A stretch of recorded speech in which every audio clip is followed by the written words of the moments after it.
உன்னுடைய மனநிலை நன்றாக இருந்தால் போதும். கிரகநிலை சரியில்லை என்றாலும் உங்கள் வாழ்க்கை நல்லாதான் இருக்கும். உன்னுடைய மனநிலை சரியில்லாமல் போனால் கிரகநிலை என்னதான் உச்சகட்டத்தில் இருந்தாலும் உனக்கு கஷ்டம் வரத்தான் செய்யும். என்னதான் அடுத்தவர்கள் அட்வைஸ் செய்தாலும் நம்முடைய மனதிற்குள் ஒரு குழப்பம் இருந்து கொண்டுதான் இருக்கிறது. வாழ்க்கையில் என்ன பாவம் செய்தோமோ தெரியவில்லை. இன்று இவ்வளவு கஷ்டப்படுகின்றோம்.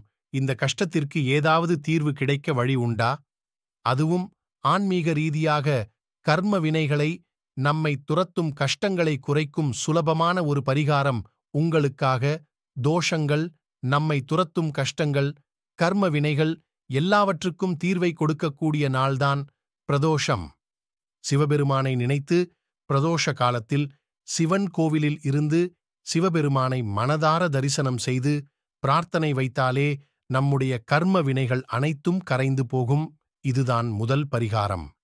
அடுத்தபடியாக, பிரதோஷ காலத்தில் உங்கள் வீட்டிலிருந்து நீங்கள் கிளம்பும்போது உங்களுடைய கையில் 3 வரமிளகாய், 1 ஸ்பூன் அளவு மிளகு, இந்த 2 பொருட்களையும் ஒரு பேப்பரில் வைத்து மடித்து எடுத்துச் செல்லுங்கள்.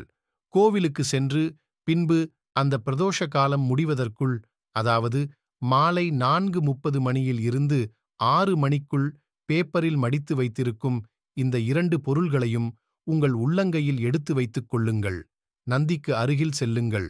சிவபெருமானை பார்த்தவாறு, எனக்கு இருக்கக்கூடிய தோஷங்கள், கர்ம வினைகள் அனைத்தும் கரைந்து போக வேண்டும் என்று மனதார வேண்டிக் கொண்டு உங்கள் கையில் வைத்திருக்கும் மிளகாய் மற்றும் மிளகை அப்படியே 3 முறை உங்களுடைய தலையில் சுற்றி மீண்டும் அதே காகிதத்தில் மடித்து வைத்து கோவிலிலிருந்து வரும்போது உங்கள் வீட்டிற்கு எடுத்து வந்து விடுங்கள். வீட்டிற்கு வந்தவுடன் சாம்பிராணி தூபம் போடும். இரும்பு தூபக்கால் இருந்தால் அதில் ஒரு கட்டு கற்பூரம் வைத்து ஒரு கொட்டாங்குச்சியை வைத்து நெருப்பு மூட்டி அந்த நெருப்பில் இந்த மிளகாயையும் மிளகையும் போட்டு பொசுக்கி விடுங்கள். அவ்வளவுதான். உங்கள் கஷ்டங்கள் அனைத்தும் பொசுங்கிப் போய்விடும்.